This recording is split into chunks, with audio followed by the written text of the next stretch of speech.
So we're filming this on November 6th, and that is right after there was the UPS crash. And that incident is one of many recent incidents that have come out in airlines and other industries. Major accidents. Major accidents. And today in this podcast, we're going to talk about a few major accidents that are well known and have shaped industries, and kind of talk about the effect of major accidents on the industry and on different cultures. So I'm going to start this off with there's a JR West rail incident, and this happened back in 2005. So JR West is the Japanese rail network. There's two of them. This is the West Network. It's on the Fukushima line. So it's this train line that goes from Fukushima to Osaka. And on the morning of April 25th, they had a seven rail cars passenger train that derailed and killed 107 people. And this train went off the tracks and hit an apartment building. There was over 562 people that were injured. This is 7 rail cars, about 700 people on this train. And when we look at what happened, the train was going around this 300-meter radius bend, and it's supposed to be going around this bend at a max speed of 70 kilometers per hour. The train at the time of derailment was going around 116 kilometers per hour. So slightly over the speed limit. Almost twice. No, not quite, but Almost. Almost. We're getting close in there. They were speeding. They were going fast around this. Now, when you look at the Japanese rail network, what they are known for is being on time and punctual. And that is key to the philosophy of that rail network. And at that day, the conductor of the train was a 23-year-old, and they were about 90 seconds behind. They were running about 90 seconds late, which in Japanese culture is late. in the U.S. and in other places, 90 it's seconds early. behind.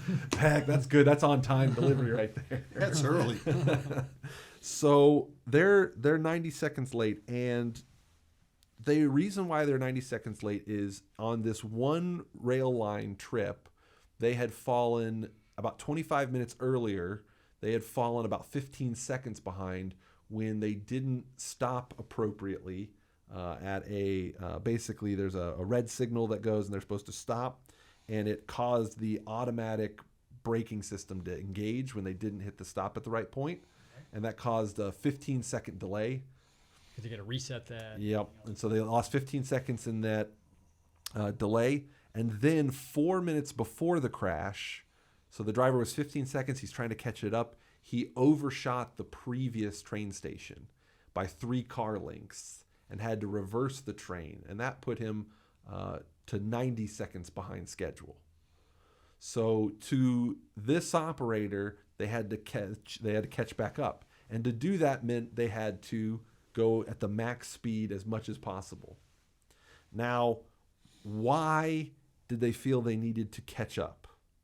When they were looking at this disaster, one of the things they found was operator punishment. At JR West at the time, there was a thing called day shift education. If you had missed a stop or gotten behind, you were put into day shift education. And it's basically, for the Japanese, they would get a pay cut and they would be forced to do menial tasks, meaning they had to cut grass. They would have to copy the employee handbook down in the middle of the break room. There was a story of one of these drivers who was 60 seconds late, and they were put in a room with a tiny desk, and they were forced to sit in that desk while different managers came in and berated them for the entire day. That operator, the following day, was found deceased. They had taken their own life.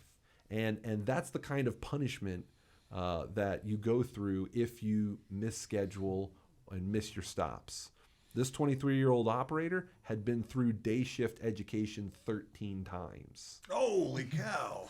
13 days of this over their career. Sure. Not a long career being Not a long 23-year-old. He's only 23. He didn't start at 5. So he'd been through 13 days of education, re-education maybe. So there's this pressure to take action and to catch back up. But when you think about, a train system, what would you expect on a big curve like that? You would expect something to help operators, wouldn't you? You would think. In this day and Well, age, I'm okay, surprised there's even it's an 20 operator. years ago. So there wasn't a lot of automatic stuff. I'm surprised they had automatic braking, actually. So on trains at the time, they had a system, an ATS, but for this What's route, ATS? it's a automatic train stopping system. Okay. And there's two different types. There's ATS-S and there's ATS-P. So ATS-S is actually more like an alert. Hey, you're going too fast for this turn. So there's an alert system. ATS-P is an actual, it engages the brakes, slows you down before you get in there. JR West had decided that they were going to put off installing this ATS-P system because of cost and because of basically the complications it would add into the system. And so they had put off and decided to put off that. Now, when they were looking back at this incident, there were some other human factors that came in. Not only were they speeding, this driver, but they had actually received a phone call right before the turn from the operations group. Now, it was a non-essential call. It's not like they're calling them going, hey, you're going too fast for a turn. Right. It wasn't that kind of thing. I don't have any details of what was covered in the call, but it was described as a non-essential call. So the person's speeding, they're under time pressure to make up time. And they're distracted. And now they're distracted going into this turn. And they have no systems that are breaking them or catching their mistake. Now, the result of this train derails, it hits this apartment building. It actually damages cars in the parking lot of the apartment building, causing gas to spill, meaning the first few hours while they're trying to get people out of this train, they can't even use tools that might spark. So you can see what adds up to the number of fatalities and injuries coming out of this. What did JR do at the result of this? Well, They put him in, what do they call that? Day training. the driver passed away. Oh, well, we can't train him then. What can we do for corrective action? Well, so JR West, they took a huge, a lot of people resigned over this. The actual president of the company was charged with negligence. They were found not guilty. And I want to quote this because they were found not guilty because it was believed that the crash was impossible to predict. And I think about that that ATS-P system, and impossible to predict. But the company did recognize that this day shift education, this system of punishment, and you're behind, you must do everything and put safety at risk in order to achieve schedule, was a very blame culture. Now, do you believe they actually said that? You're going to put safety at risk to get caught up in schedule? Or do you think it was a wink, wink, nah, kind of thing of just catch up? From the records, there were a lot of cases of it was considered normal to speed to catch up schedule. Oh, okay. So I won't say it was like you must, but I really don't know. I didn't go through day shift education. Or at least hit the max speed you're supposed to. I don't know if about speeding itself, but there was a culture of recovery. That was, you had to recover and make an attempt to recover. So I think there is a level of exceed. I think it was pretty explained out that way. But JR West did recognize that they had created a culture of blame. They had created a culture of punishment. Now, they might have realized this because they were sued by, I think it was 61 conductors in the system that had gone through day shift education, and they won that lawsuit. So that might have been the thing that convinced them. But they were convinced of this, and they did make changes. They actually also created a rail safety institute that they fund now after this disaster. So that was part of their... and they believe that looking at human factors and education is important in preventing accidents like this going forward. So now they make them write human factors, human factors 100 times on the On a board. blackboard. Yeah. So I will state, like I said, from at least the corporate speech of this, there was a change in the way they approached, but in accidents like this don't always result in positive change in companies. Different accidents also result in good and bad responses in the way that it affects industry. So I think, Mark, you have a story of an incident that kind of talks about affecting the industry. Well, yeah. So this is about 3 Mile Island. And my first notice of 3 Mile Island, I was riding on a bus out in Idaho to go. It was 1 hour bus ride every day, 1 hour there, 1 hour back to go to Prototype to do my training to be a nuclear Navy officer. And on that bus ride, most everybody slept. And I was sitting there, and I got a front row seat because there was a little bit more leg room in those front rows. And I was right behind the driver, and he had a little transistor radio he'd listen to. There was no music on the bus or whatever, but he'd set it up on the window here, and he'd listen to it on the way in. And I remember I'm hearing a nuclear plant meltdown at 3 Mile Island. We're going to interview this farmer across the way. I'm thinking, what? Nuclear meltdown? And the farmer says, yeah, I could tell this morning my cows were acting strange and you could smell the radiation. And it sounds like it's some kind of a Monty Python joke, right? Yeah. But it was not. That's what people were saying on the radio. Yeah. And so I'm not going to go through all the details of how 3 Mile Island happened. Give a basic overview of what 3 Mile Island is for those that don't know. It was a reactor that they melted down the reactor because they screwed up. And they actually, several days of screwing up, including the NRC approving things that was a screw up. So it wasn't just like one operator made one mistake and this happened. It was a sequence of events, just like all major accidents are, where things had happened and they lost cooling to that reactor and melted down the reactor, and it was pretty dramatic. But they didn't really release much radiation at all. Contamination, mainly they had gaseous releases, which were pretty much blown away by the wind, but people went nuts on evacuations and, you know, my cows are sick and I can smell the radiation and I got to get out of here. And there was probably more harm caused by people on the roads trying to get away than any radiation that was released. Nobody died. They ruined the plant. It was never going to run again. They actually melted down enough so that the core was like a pile of rubble down at the bottom and melted stuff. And it had started to melt through the vessel. So nothing even got outside the reactor vessel itself. There was gases that was released from the system inside the building. By the time they were done, there was a whole bunch of water, radioactive water all over the place. It was a mess to clean up. But it almost killed the nuclear industry, but it didn't kill anybody. And I think the big thing about this is it wasn't a Fukushima where, you know, there's huge amounts of radiation released there, or a Chernobyl, huge amounts of radiation released there. In fact, I just saw an article this morning about there were blue dogs around the plant. And these dogs, they were blue. And people thought, oh, it's blue because they've had some kind of mutation and become blue dogs. Well, it turns out they had porta potties out there, and the porta potties had blue dye in them, and the dogs had rolled in the water and so it turned to blue. So I remember when I was working, one of the jobs I had, it was hilarious. They had a newspaper, and you know the sort of trash newspapers that are by the checkouts at the grocery stores.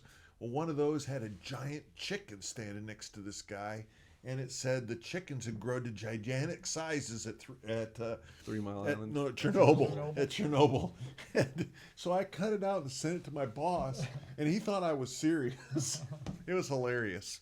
Anyhow, but so let me finish. So, you think about accidents like this, and you mentioned yours. nuclear industry has a whole bunch of things proactively they do to prevent accidents and incidents. And usually that looks at what's the worst case incident? How do we plan for that worst case incident? Well, this wasn't a worst case incident. This wasn't a guillotine shear of the largest pipe releasing all this water at once. If it had been, they would have, well, They know what to do with that. they knew what to do with it. But it was a small leak by a failed relief valve, and the place you would detect this was on a back panel, so you couldn't see it. And they this was one of those, well, of course they'd figure this out. Of course they wouldn't do this. It isn't plausible that this kind of accident would happen. And so the previous incidents they had, and they had previous incidents of these valves not shutting, they didn't do anything about it. You know, they get the valve shut, but they didn't do any kind of corrective actions. Wonder why these are sticking. Wonder why these are not They shutting didn't. properly. They didn't do good root cause analysis on it, and they didn't do good corrective actions to prevent these from happening again. So here's an incident that almost kills the whole industry, and I guess they haven't really built. Oh yeah, I can't say that. The ones down in Georgia, they've built those new reactors down in Georgia, 2 of those. But other than that, since 3 Mile Island, Well, and the stuff coming online here in it isn't online yet. It isn't close. It's not even close, It's yeah. the imaginary reactors they're saying they're going to build. But sooner or later, we'll see them or not. But it just about killed an industry. And the real consequences weren't, well, I guess killing the industry is pretty major, but nobody died. No Probably- real releases. No. Probably there was a release, but it wasn't. nothing significant. It wasn't. You can argue about significant Sure anti-nukes. can. Will say it was terrible, Yeah, that's right. but it's not. It wasn't. It was within. It was within. I don't want to say within limits. It was within what you could expect, and nobody probably got cancer or anything else long term from that small amount of release. So it's one of those, you sit there and think, boy, they could have prevented all this if they would have done good root cause analysis and fixed the problems, the small problems they had, to avoid having a big problem. And they couldn't predict what that big problem would be. And I think that one's also one where you can look at the press response to it, how that affects, Well, the industry and the people around the area. Right before the accident, there was a movie. Oh, what was the movie called? China syndrome. The China Syndrome, where the reactor melts down and it's going to melt through to China, right? Yeah. And so everybody was all psyched up because of this movie. And then it's sort of like, oh, it happened in reality. Well, it didn't really happen in reality, but everybody had seen the movie and they thought it was just like the movie. This shows what a lack of education does. It's not. You can blame the press, you can blame the people, but it's the general lack of education. People, Well- when they hear radiation back in the 70s, Still today. And Chernobyl had already happened too. No, Chernobyl No, was that's after right. that. That's after that. That was Okay. after that. Chernobyl hadn't happened yet. Yeah. So I think the important part about this is the press is always going to jump on a news story, and there really wasn't a good image except cooling towers. Maybe that they could take pictures of those. With stuff coming out of it. With stuff coming out, that's always The is normal bad stuff thing. coming out, yeah. Yeah. But you don't want to have that press. You want to prevent the accident, and I can't blame the press for being exaggerating what's happening because they want viewers, right? And the bigger of a thing, the more viewers they're going to get. So it's our job. It's the job of the industry, the job of the managers in that plant, the job of everybody working there to figure out things and get high reliability and not have the accident. It was interesting. We had one of the operators from 3 Mile Island came to the summit and talked, and he gave his story. That was about what Ed happened. Frederick. Ed Frederick, exactly. And that was pretty interesting also. And I remember we did a session where we actually built a snap chart of the timeline of what happened. Well, we probably had a modify. Maybe tried. A small one because it went on and on for days. It was a lot happening all at once. There was. It was.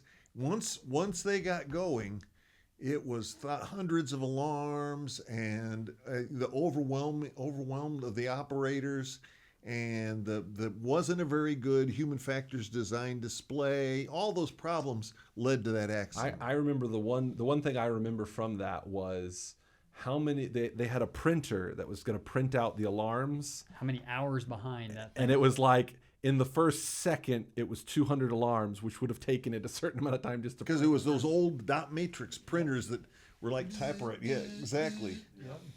And so I just think of those kind of things of like just it's like the first second I've got 200 alarms. It's going to be 20 minutes before we catch up with printing. I think at one point they were like 2 hours There were several behind on hours printing. behind. Yes.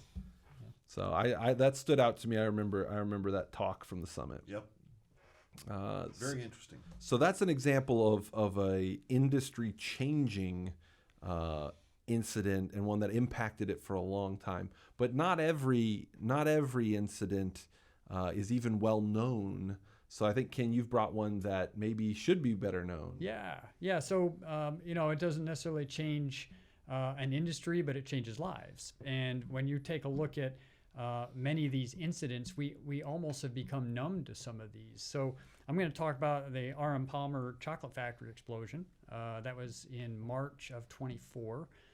My cousin worked there, and she had been off shift at the time, luckily. They're the ones that make those little chocolate bunnies and things, right? They make a lot of the Easter type candies and those kinds of things. That's right. And it's a pretty busy factory. It's continuously they have shifts all on and off continuously, and it's just churning out chocolate bunnies. That's what they're doing, right? But they ended up with an explosion from the basement of the factory. It leveled the factory, and 7 were killed with 10 seriously injured. And while this wasn't an industry-changing explosion or incident, it changes lives, and it changed. West Reading, Pennsylvania. I'm sure they still remember it. So there's a whole city there that's. When did this happen? March of 24. And do they know what happened? Yeah. So basically, big picture is they had a leaking steam line down in the underground, not even at the exact factory, but on property, that was leaking. It was corroded. It sent some steam to overheat a natural gas T fitting. That T fitting cracked and leaked, and it accumulated through the trench, basically through the tunnel, in the basement of the factory, and finally found, as they always do, an ignition source, and exploded, and basically leveled the main building, and there were some other areas where people were still working around the area. And this is a great example of kind of the same thing, where so many opportunities both to catch it early and then to properly recover weren't there. So this 3 years before this, the utility had come in and replaced a whole bunch of these natural gas lines coming in. And these are all plastic lines, by the way. These are the plastic natural gas lines that they use nowadays. These lines were just replaced, and it was noted on a report that these lines run a little bit close to these steam pipes. And noted, and nothing done about that. It was just kind of ignored. The pipe that cracked was not on the replacement list, so they had not replaced that one. It was other piping down in that same trench that they had replaced. But this particular fitting was a known problem and had leaked in the past at other facilities, and they knew it was there, and they decided they didn't need to really change that one. It's fine. And who owns this? NGL or something like. I don't. So remember it's a utility that supplies the gas. It's not part of the factory itself. It's the utilities line going through there. I don't know about the steam line. That could be the factory's line. Okay. I'm not sure about that. So this line was, and like I said, in 2021, they knew about this problem. The steam line, they noted, not only was it close to the pipe, but was highly corroded. It was all beat up and nasty. After they had, after the explosion, or just before the explosion, they had noted some smells. Some people had noted some smells, but weren't quite sure what it was. there's a lot of smells in a chocolate factory.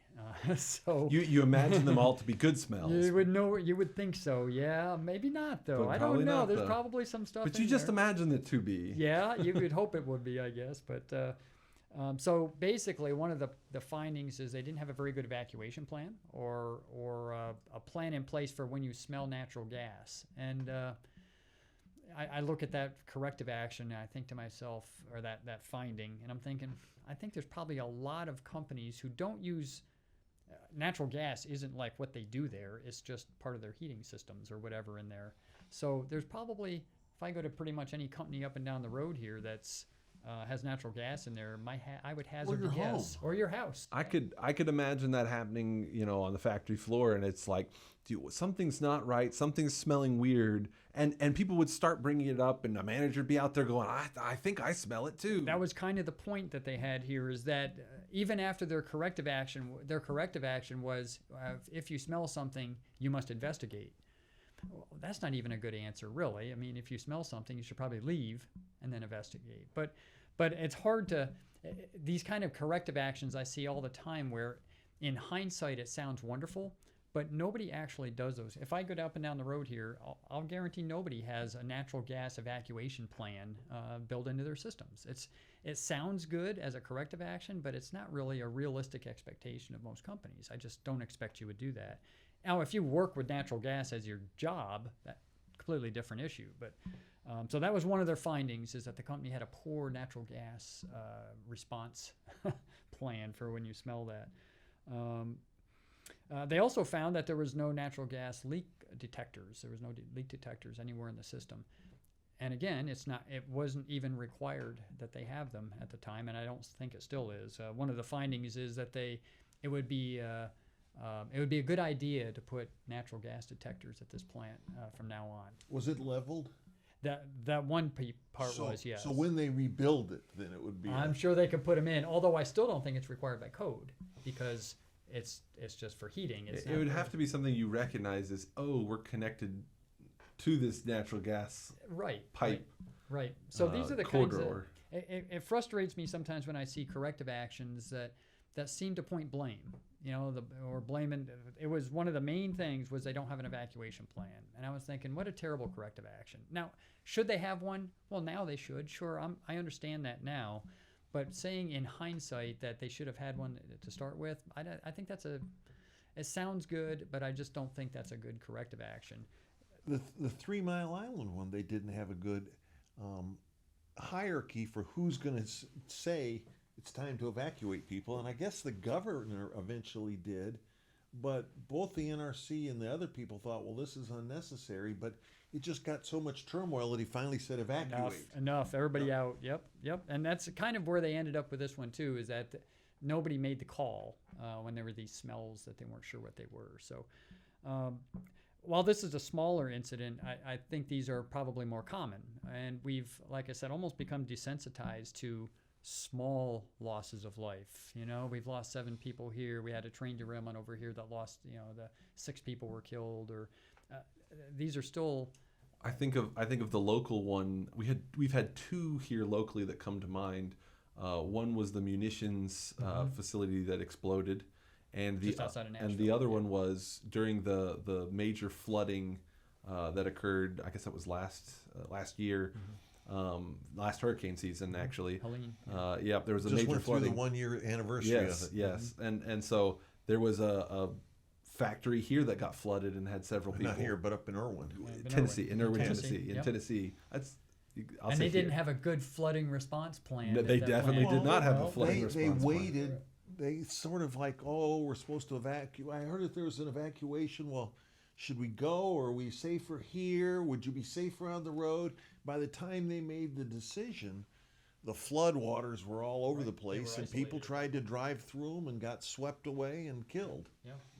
There's a lot of these small incidents, and again, like you said, it's not small to the communities and the families and the lives that it impacts, but it might seem small compared to industry-defining disasters.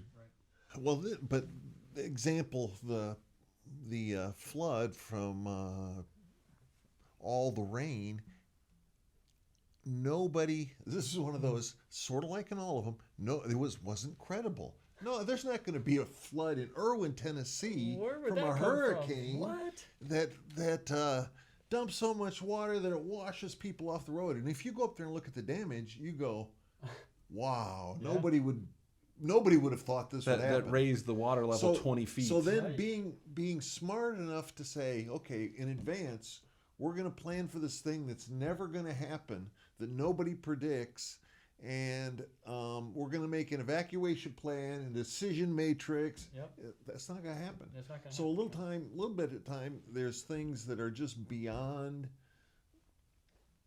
what you could predict. Right. And I don't know about the guy speeding. I don't think that was beyond what No, somebody that could predict. the impossible to predict. I Yeah. don't think so. I don't think it think was so. very possible to predict. But the hurricane rain and the amount they got and the amount they had beforehand, so that the ground was all already wet. saturated, Yep. and then the confusion, because I think most of the rain started that night or like in the evening and happened. A lot of it happened overnight. And then it takes time for the water to come down from the mountains and everything. I think they were on day shift by the time they decided to evacuate. Sometimes you just hope you get good corrective actions after. There's some things you can't predict ahead, but you can make sure that in the future you have good plans in place for similar type things. And sometimes that's the best you can do is have good corrective And maybe this is a different discussion for a different day, but I think there is a different response to a human performance problem, an equipment problem, and a natural disaster. And if you look at natural disasters, oftentimes it's really, okay, we need to do safeguard analysis and say, is this something we need to plan for the next and put in place something contingency, versus human performance is a lot of things we can be proactive about. Same with equipment reliability. There's a lot Knowing more. you have corroded piping and plastic pipe that cracks all the time, those kinds of things you can probably look ahead at. But and was this catch those. plastic pipe or was this regular pipe? This that was cracked? plastic. It was Okay, plastic. so it didn't get replaced, but it was plastic It was still too. plastic. Yep. Yeah. So again, I think with all of these, there's a lesson that can be learned from them, and our mission is to help companies understand and learn those lessons. Well, actually, I'd say our lesson is to learn from the little things that happened to Yes. prevent the big things from happening. We don't want the big things to ever happen at all. And I'd be happy if none of our clients ever had something that was in the news, because they were so good at understanding the precursor incidents that could get worse and taking corrective actions. Now, I don't think they had any precursor incidents for the Hurricane Helene and the rain. So, and in fact, any lessons they learn now probably is going to be 100 years or more until the next Could be. similar event, and maybe they'll remember it by then. How many generations is Or that? maybe you've actually designed your stuff a little better this time as you rebuild. I'm thinking of I-40. Hopefully I-40 is built a little better now to be able to handle pieces of that. Oh man, if you look at the damage that was done, though, it just washed away tremendous amounts of dirt. The Pigeon River raised, I think it was 24 feet in like 2 hours or something like that. It was a wild amount of volume of water. Yeah. But I think there's lessons that can be learned. There's also knowledge that you can apply beforehand and be proactive. Now, proactive doesn't always work if you don't have that management system behind. I'll tell you, in an accident, proactive didn't work. Correct. If there's an accident, proactive didn't work. It failed by default. And usually what you find is somebody said, well, what about this? And they said, oh, that's not never gonna credible. happen. That's not credible. It's incredible. You know, that's never going to happen. An operator would never do such and that, so that'll never happen. It's impossible to It's predict. impossible to predict. So I think people can take away this if they want to learn more about investigations, understanding what happened, and learning to write better corrective actions. What's the best course they should apply for? 5-day taproot. 5-day taproot, advanced root cause analysis, team leader training. So a 5-day course is probably the best way to get all of the knowledge. We've got other courses as well, but that's probably the one you want to go to if you really want to. If you're going to investigate big accidents, this is the one to go to. So you can find those links below. Check out our website for more information, and we will catch you at the next Taproot podcast. So make sure you subscribe and hit the notification bell. We'll see you next time.